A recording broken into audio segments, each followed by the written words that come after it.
The Colts are getting back to work after several always needed days off for the bye week. And they've got an important stretch of games coming up, but the team is getting some key players back in the mix. Brad Brown joins us now with all of that. Brad. Mark and Amanda, good afternoon. The bye week on the NFL schedule is often all about timing. The Colts are coming off that huge win against the Chiefs. They'll hope the momentum from that game doesn't dwindle after they've had an extra week to savor it. The team didn't waste any time getting back to it. Their first full Monday session of the regular season. Nothing too different otherwise. There's simply just a little shuffle in this week's practice agenda.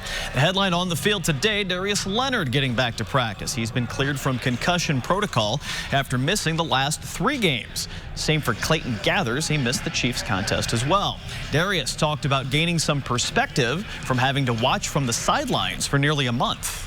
It was definitely tough, being away from the team, not being able to go out there and help your brothers out. So it definitely was rough, especially when you couldn't even be on the sideline. So it definitely was definitely a tough time for me. No matter what, who's down, this team is going to fight throughout anything, and it shows all 3 games that they played in, especially that last one against Kansas City. So we always talk about next man up, and they proved it week in and week out.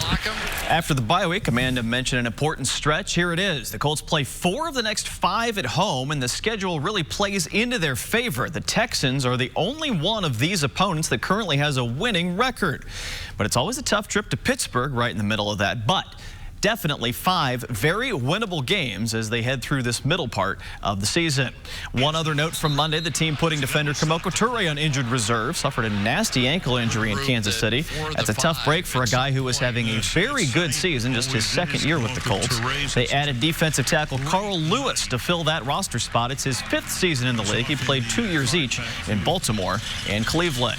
Now the Texans also handed the Chiefs a loss yesterday. A great showing by Deshaun Watson and the Houston's offense. Sunday's game here will essentially be for the division lead. We'll hear the first thoughts about that matchup coming up tonight on the news at 11. See you then.